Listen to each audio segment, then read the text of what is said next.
नमस्कार दोस्तों, मेरा नाम चंदन कुमार और मैं आपका स्वागत करता हूं आपके अपने चैनल क्रैक एनसीईआरटी पर। दोस्तों, आज का जो हमारा सेशन होगा वो फंडामेंटल लाइट होगा। अभी जितने भी एग्ज़ाम होते हैं सभी में फंडामेंटल लाइट से कुछ ना कुछ क्वेश्चन होते हैं और ज़्यादातर ये आर्टिकल बेस्ड होते हैं जिनको याद करना काफ़ी मुश्किल होता है। तो जो ये मेरा सेशन है पूरा एग्ज़ाम बेस्ड है। मैं आपको इतने बेसिक कॉन्सेप्ट में ईजी तरीके से आपको स्टोरी की तरह आपके दिमाग में डाल दूंगा, तो अंत तक बने रहिए। हम लोग सभी पर बात करेंगे कि फंडामेंटल लाइट क्या होते हैं, ये कौन से भाग में है, फंडामेंटल लाइट लिए कहाँ से गए हैं, कितने टाइप के होते हैं और ये क्यों ज़रूरी है। तो चलिए सेशन को स्टार्ट करते हैं। तो जो हमारा फंडामेंटल राइट है जिसको बोलते हैं मौलिक अधिकार, यह संविधान के भाग 3 में है। याद रखिएगा कौन से भाग में है, भाग 3 में है। ये बार बार क्वेश्चन आता है फंडामेंटल राइट कौन से भाग में है, तो भाग 3 में है। और फंडामेंटल ड्यूटी के बारे में आए तो याद रखिएगा फंडामेंटल ड्यूटीज़ किस में है, 4A में है, चौथे का क भाग में। और आपको मैं ये बता दूं कि जो हमारा फंडामेंटल राइट है वो टोटल अभी 6 है। अभी 6 फंडामेंटल राइट है, पहले 7 हुआ करते थे। 7वां कौन था, 7वां था राइट टू प्रॉपर्टी एक्ट, संपत्ति का अधिकार, जो कि अभी नहीं है। अभी सिर्फ 6 ही बचे हैं, ठीक है, याद रखिएगा। और फिर आपको ये क्वेश्चन जरूर आएंगे कि जो हमारा फंडामेंटल राइट है हम लोगों ने किस देश से लिया है, तो याद रखिएगा हम लोगों ने अमेरिका से लिया है। हमारा जो संविधान बना है हमने काफ़ी कुछ जो आइडियल्स है, आदर्श है, वो बाहर के देशों के संविधानों से हमने ग्रहण किया है। तो याद रखिएगा जो हमारा मौलिक अधिकार है हमने किस संविधान से लिया है, तो ये हमने लिया है अमेरिका के संविधान से, ठीक है, याद रखिएगा। और इसके साथ ये भी आपको याद दिला दूं कि जो फंडामेंटल ड्यूटीज़ होते हैं वो अमेरिका के संविधान से प्रेरित नहीं है, और रसिया के संविधान से प्रेरित है, ये भी याद रखिएगा। तो चलिए इसके बारे में बात करते हैं कि मैंने जैसे आपको बताया कि पहले जब हमारा संविधान बना था तो उस समय 7 फंडामेंटल राइट हुआ करते थे, जो कि अभी 6 बचे हैं। राइट टू प्रॉपर्टी इसलिए हटा दिया गया क्योंकि ये संपत्ति को अर्जित करने का अधिकार देता है। तो ये अधिकार के कारण बहुत सारे कानूनी मामले आ रहे थे, ठीक है। जैसे आपको मैं क्या बताया कि जैसे मान लीजिए रोड बनाना है, ठीक है, तो किसी ना किसी के तो ज़मीन से होकर जाएगा, या आपको कारखाने बनाने हैं, तो संपत्ति का अधिकार रहने से तो कोई भी अपना ज़मीन देंगे नहीं। तो बहुत सारे कानूनी मामले आ रहे थे, तो इसलिए इसको हटा दिया गया। अब ये विधिक अधिकार है। और आपको मैं बता दूं ये कितना नंबर आर्टिकल पे चला गया, संपत्ति का अधिकार 300 क पे याद रखिएगा। संपत्ति का अधिकार अभी लीगल राइट है, अब फंडामेंटल राइट नहीं बचा। तो आज हम लोग किस पे बात करेंगे, आज हम लोग बात करने वाले हैं राइट ऑफ इक्वालिटी, ठीक है। राइट ऑफ इक्वालिटी मतलब समानता का अधिकार। और याद रखिएगा समानता का अधिकार में 5 आर्टिकल्स हैं जो कि बार बार पूछे जाते हैं। डायरेक्ट आपसे कोई पूछ लेगा कि चलिए उपाधियों का अंत कौन से अनुच्छेद में है, तो आपको तो ये कॉन्सेप्ट क्लियर ही नहीं है। तो एक एक करके हम सारा कुछ देखते हैं। तो पहला आपको मैं बता दूं कि पहला है विधि के समझ समानता। विधि के समझ समानता, the equality before the law, article 14। अब मैं आपको बता दूं मतलब भारतीय संविधान ने पहला जो हमें मौलिक अधिकार दिया है वो समानता का अधिकार है। इसमें हमें यह गारंटी मिलता है कि कानून के समझ सभी कोई समान होंगे, या तो वो प्रधानमंत्री हो या कोई नागरिक। अगर कोई भी अपराध करता है तो उसके लिए इक्वल लॉ होंगे, इक्वल लॉ होंगे, कानून सभी के लिए बराबर होगा। चाहे वो बहुत बड़ा बिजनेसमैन हो, अंबानी जैसा, या कोई भी हो, राजा हो या रंक, कोई बचने वाला नहीं है, ठीक है। और क्योंकि कानून के समझ बराबर है। देखिए दोस्तों, पहले ये नहीं होता था। ब्रिटिश ज़माने में क्या होता था कि जितने भी ब्रिटिशर्स हैं उनको कानून से बहुत छूट था, और जितने भी इंडियन लोग थे उनको बहुत ज़्यादा सज़ा दिया जाता था। क्यों? क्योंकि कानून के समझ समानता नहीं थी उस टाइम। पर अभी वैसा नहीं है, अभी सब कोई इक्वल है, ठीक है। ये याद रखिएगा, कोई भी हो वो बराबर रहेगा, प्रधानमंत्री या कॉमन इंसान। तो याद रखिएगा आर्टिकल 14 है जो ये गारंटी देता है इस बात का। चलिए अब हम दूसरे पर बात करते हैं। और इसके साथ इक्वालिटी बिफोर लॉ में ये भी याद रखिएगा कि कोई भी प्रधानमंत्री, राष्ट्रपति अगर बनना चाह रहा है, पॉलिटिक्स में आना चाहता है, तो उसके लिए भी कोई ये नहीं है, कोई भी आकर जुड़ सकता है, ठीक है। सभी के पास अधिकार है क्योंकि वो सभी कानून के नज़र में बराबर हैं, ठीक है।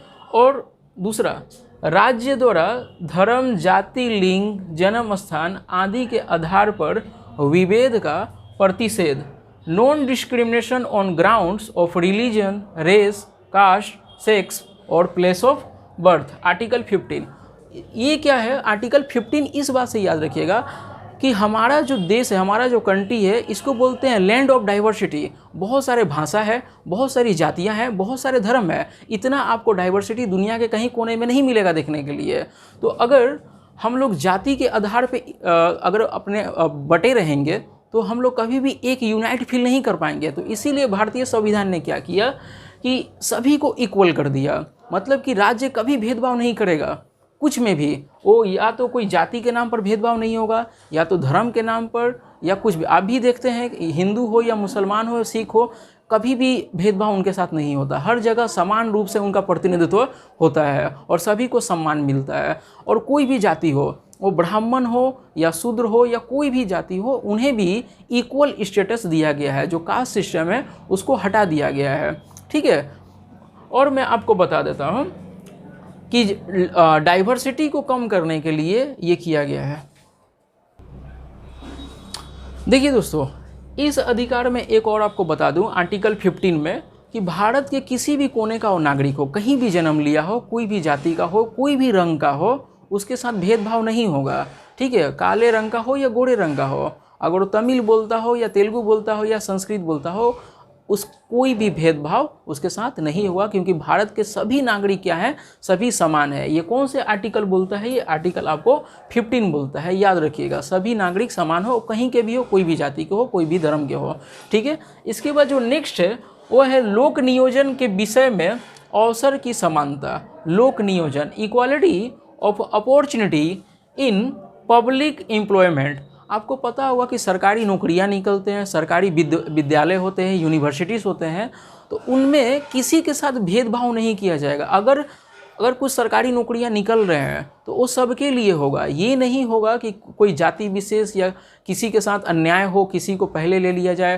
तो ऐसा सब कुछ समाप्त कर दिया गया है, क्योंकि अगर सब कोई इक्वल होंगे तो हमारा समाज बहुत दिन तक टिक पाएगा। अगर हम लोग बहुत ज़्यादा बटे हुए हैं तो हमारा समाज को टिकना बहुत ही मुश्किल है।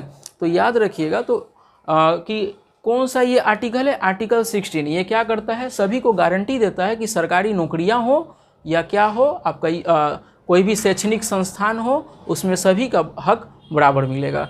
तो इसके साथ मैं आपको ये बता दूं, जो हमारे देश में रिजर्वेशन सिस्टम चलता है, जो SC ST OBC का है, इसलिए लाया गया है कि वर्षों तक उनके साथ बहुत अन्याय हुआ था, ठीक है।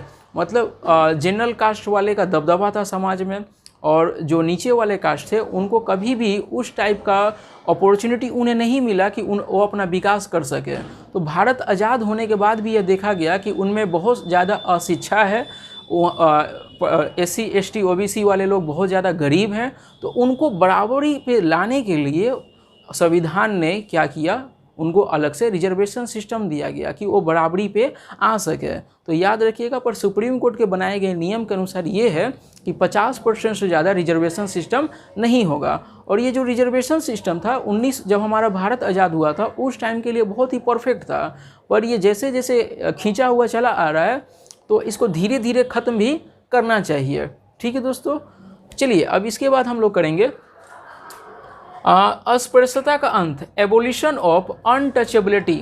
इसका याद रखिएगा, ये बहुत VVI है, काफ़ी बार पूछा गया है अनटचेबिलिटी का आर्टिकल। याद रखिएगा, एबोलिशन ऑफ अनटचेबिलिटी ख़त्म किया गया आर्टिकल 17 में। मतलब कि आर्टिकल 17 क्या करता है, ये गारंटी देता है कि अब से जो छुआछूत का जो धारणा है उसको ख़त्म करने का गारंटी देता है। जैसे मैं आपको बता दूं, हमारा जो समाज है वर्ण व्यवस्था पे आधारित है, कास्ट सिस्टम पर। मतलब कि ब्राह्मण, वैश्य, शूद्र ऐसे बटे हुए थे वैश्य करके। तो क्या होता था, बहुत ही भेदभाव होता। ऊपर के जो जातियाँ होते थे नीचे के से टच में नहीं आते थे। मतलब कि उनका कहना था कि अगर उनके साथ उनका स्पर्श हो जाएगा तो वो क्या हो जाएंगे, अपवित्र हो जाएंगे। फिर नीचे वाले जितने भी जातियाँ थे उनको मंदिर में घुसने नहीं दिया जाता। क्यों? क्योंकि मंदिर अपवित्र हो सकता है। विद्यालय में उनको बच्चों को एंट्री नहीं मिलता था। मतलब हर जगह समाज में उनको मनाही था। अलग अलग कुएँ थे पानी पीने के लिए। तो ये क्या कर रहा था, हमारे समाज को बुरी तरह से तोड़ने का काम कर रहा था। तो हमारा भारत जैसे ही आज़ाद हुआ, भारतीय संविधान के निर्माता जो थे इस चीज़ को सबसे पहले ख़त्म किए। क्या? अनटचेबिलिटी को, एबोलिशन ऑफ अनटचेबिलिटी। इसका आर्टिकल कितना है? 17 है। मतलब कि अब से कोई भी यह भेदभाव किसी के साथ नहीं करेगा। अगर वो कर रहा है तो उसको फाइन और जेल दोनों हो सकते हैं, याद रखिएगा। ये काफ़ी बार पूछा गया है दोस्तों, इसको एकदम अच्छे से याद करिएगा। एबोलिशन किसका एबोलिशन? अनटचेबिलिटी। ठीक है दोस्तों, चलिए अब हम उसके बाद लास्ट हमारा है उपाधियों का अंत, एबोलिशन ऑफ टाइटल्स। उपाधियों का अंत, एबोलिशन ऑफ टाइटल्स 18। अब ये क्या है मैं आपको अच्छे से बता दूं कि जैसे ब्रिटिश ज़माने में जो लोग ब्रिटिश के बहुत वफादार हुआ करते थे, गुलाम तो हम लोग सब कोई थे ही, पर वो क्या करते थे कि कुछ टाइटल देते थे जो उनके बहुत खास आदमी होते थे इंडियन लोग, जैसे राय बहादुर, खान बहादुर। तो ये जो टाइटल है ये क्या अच्छे हैं? नहीं, गुलामी के ये प्रतीक टाइटल हैं।